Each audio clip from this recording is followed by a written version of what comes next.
नमस्कार, हिमाचल समाचार में आपका स्वागत है। आज के मुख्य समाचार। मुंबई में आयोजित फार्मा एक्सपो में 2110 करोड़ रुपए के निवेश आशय हस्ताक्षरित। जैव ऊर्जा क्षेत्र में नीतिगत सुझावों के लिए इंडियन स्कूल ऑफ बिजनेस के साथ समन्वय करेगी प्रदेश सरकार। चंबा के भटियात में रंग बिरंगी एवं मनमोहक तितलियों की रौनक। पारिस्थितिकीय तंत्र, जैव विविधता व वन्य प्राणियों के संरक्षण के लिए प्रेरणा स्रोत बना वन संग्रहालय। मुख्यमंत्री ने बिलिंग पैराग्लाइडिंग एसोसिएशन की वेबसाइट का किया शुभारंभ। और अब समाचार विस्तार से। हिमाचल प्रदेश मुंबई में आयोजित देश के सबसे बड़े फार्मा एक्सपो में भाग ले रहा है और इस अवसर पर प्रदेश सरकार द्वारा 2110 करोड़ रुपए के निवेश आशय के 17 समझौता ज्ञापन हस्ताक्षर किए गए हैं। मुख्यमंत्री ठाकुर सुखविंदर सिंह सुक्खू ने बड़े निवेशकों द्वारा राज्य में निवेश की इच्छा जाहिर करने पर प्रसन्नता व्यक्त की है। उन्होंने कहा कि राज्य सरकार निवेशकों को पूर्ण सहयोग प्रदान करने के लिए प्रतिबद्ध है। प्रस्तावित परियोजनाओं को समयबद्ध पूर्ण करने के लिए उन्हें हर संभव सहायता प्रदान की जाएगी ताकि हिमाचल को निवेश के लिए सबसे बेहतर गंतव्य के रूप में उभारा जा सके। फार्मा एक्सपो में राज्य के फार्मा पारिस्थितिकीय तंत्र का प्रदर्शन किया गया तथा फार्मा एवं चिकित्सा उपकरण के क्षेत्र में बड़े उद्योगों को राज्य में स्थापित होने वाले बल्क ड्रग पार्क और मेडिकल डिवाइस पार्क में निवेश के लिए आमंत्रित किया गया। हिमाचल देश में एकमात्र ऐसा राज्य है जहां ऊना में बल्क ड्रग पार्क तथा नालागढ़ में मेडिकल डिवाइस पार्क स्थापित किया जा रहा है। राज्य सरकार उभरते जैव ऊर्जा क्षेत्र में नीतिगत सुझाव एवं अनुसंधान सहयोग के लिए इंडियन स्कूल ऑफ बिजनेस के साथ समन्वय करेगी। मुख्यमंत्री ठाकुर सुखविंदर सिंह सुक्खू ने शुक्रवार सायं ISB के प्रतिनिधियों के साथ बैठक की अध्यक्षता करते हुए ये बात कही। उन्होंने कहा कि राज्य सरकार चीड़ की पत्तियों और बांस से जैव ऊर्जा उत्पादन का एक पायलट प्रोजेक्ट शुरू करेगी। प्रदेश में शंकु वन प्रचुर मात्रा में उपलब्ध है और बांस उत्पादन की भी अपार संभावनाएं हैं। इस परियोजना के माध्यम से स्थानीय स्तर पर लोगों की सहभागिता से उनकी आय में वृद्धि की जा सकेगी। मुख्यमंत्री ने कहा कि थर्मल पावर, सीमेंट और स्टील जैसे कई क्षेत्रों से उत्सर्जन कम करने के लिए जीवाश्म ईंधन के विकल्पों की संभावनाएं तलाशी जा रही हैं। ऐसे में चीड़ की पत्तियों से बने ईंधन को संभावित विकल्प के रूप में शामिल किया जाएगा क्योंकि इसकी ऊष्मीय महत्ता अधिक है। उन्होंने कहा कि इससे ग्रामीण अर्थव्यवस्था को मजबूत करने का मार्ग भी प्रशस्त होगा। ISB इस परियोजना की सफलता सुनिश्चित करने के लिए एक व्यापार मॉडल और समुचित प्रौद्योगिकी प्रदान करेगा जिसमें राज्य सरकार हर संभव सहायता प्रदान करेगी। उन्होंने कहा कि ISB उद्योग के लिए सहयोग एवं खरीदारों के माध्यम से उपयुक्त बाजार भी उपलब्ध करवाएगा। सरकार द्वारा पेट्रोल में इथेनॉल की प्रतिशतता 10 से बढ़ाकर 20% की गई है। उन्होंने कहा कि ISB बांस से इथेनॉल, कंप्रेस्ड बायोगैस, फर्टिलाइजर बनाने का काम भी करेगा। इथेनॉल के अपशिष्ट बड़ी मात्रा में कंप्रेस्ड बायोगैस और बायो फर्टिलाइजर के उत्पादन में फीड स्टॉक के रूप में उपयोग में लाए जाते हैं। रंग बिरंगी तितलियां हर किसी को अपनी ओर आकर्षित करती हैं। प्रकृति प्रेमियों के लिए ये जीवन का आधार हैं। तितलियां हमारे पारिस्थितिकीय तंत्र का बेहद महत्वपूर्ण हिस्सा हैं। ये प्राकृतिक भोजन तंत्र और परागण में सहायक है। तितलियों की संख्या सीधे तौर पर जैव विविधता की पूरक है। जितनी ज्यादा तितलियां हमारे आसपास होगी उतना ही अच्छा और मजबूत हमारा पारिस्थितिकीय तंत्र होगा। तितलियों के संरक्षण और उनकी विभिन्न प्रजातियों की खोज के लिए चंबा जिला के वन परिक्षेत्र भटियात में एक नई पहल की गई है। वन परिक्षेत्र अधिकारी श्री संजीव कुमार के नेतृत्व में विभिन्न प्रजातियों के छायाचित्रों का संकलन कर परिक्षेत्र स्तर पर वन संग्रहालय स्थापित किया गया है। ये संग्रहालय शोधार्थियों और पर्यटकों के लिए आकर्षण का केंद्र है। यहाँ वन्य जीव संरक्षण अधिनियम 1972 की अनुसूची 1 में शामिल डेनेट एग फ्लाई तितली के छायाचित्र भी प्रदर्शित किए गए हैं।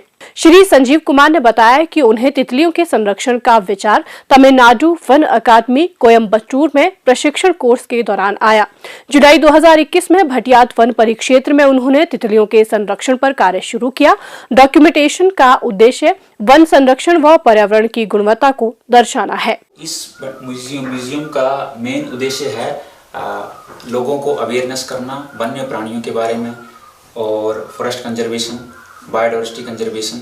और मेन उद्देश्य ये रहा है कि ये हमारी नेशनल वेल्थ है कि बायोडाइवर्सिटी में हमारी जो स्पीसीज़ हैं, अलग अलग प्रकार की स्पीसीज़ हैं, उसमें से एक चीज़ है ये।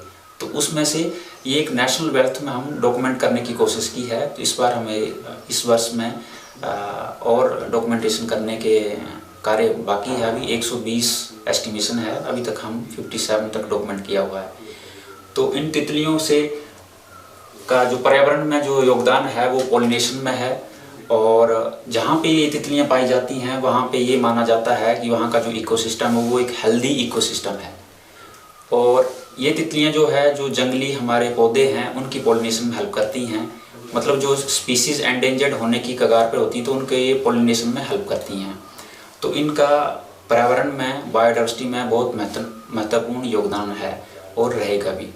उनका कहना है कि ये जंगलों में विशेष स्थान पर रहती हैं और होस्ट प्लांट, जंगली बेर इत्यादि पर अंडे देती है। तितलियों के प्रति लोगों में रुचि पैदा होने पर वनों को आग तथा अन्य क्षति से बचाने में स्थानीय स्तर पर मदद भी मिलेगी।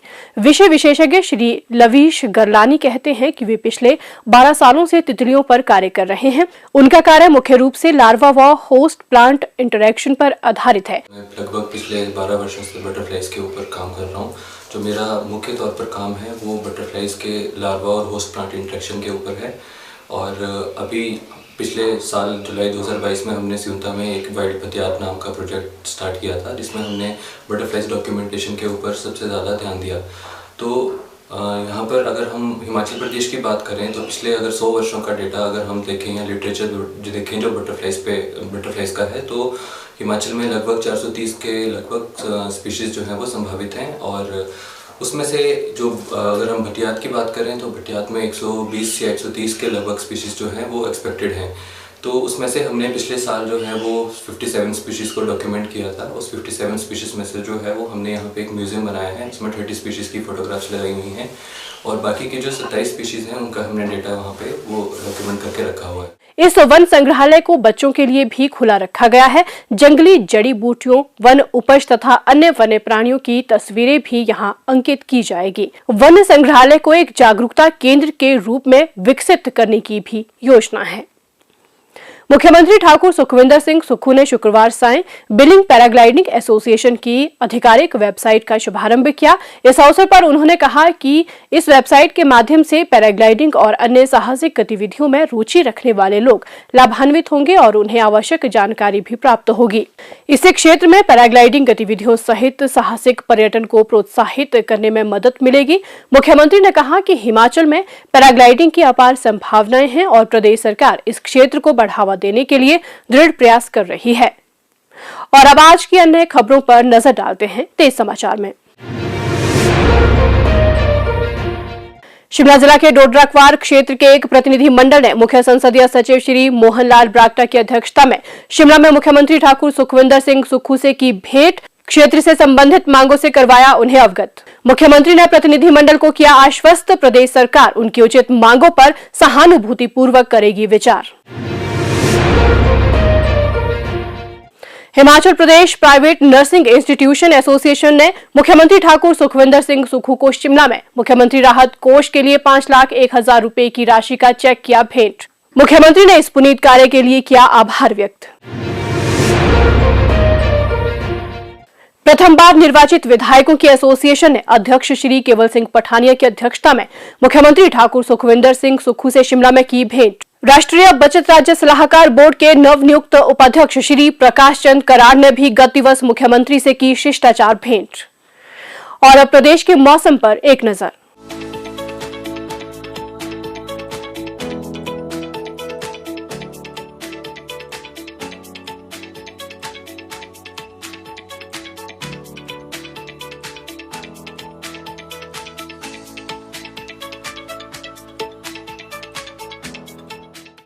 हिमाचल समाचार देखने के लिए सब्सक्राइब करें YouTube channel information and public relations department HP। Follow करें ट्विटर @DPRHP। लाइक करें Facebook page information and public relations department Himachal Pradesh. Visit करें वेबसाइट www.himachalpr.gov.in। इस अंक में इतना ही, कल फिर होगी मुलाकात। दीजिए इजाजत, नमस्कार।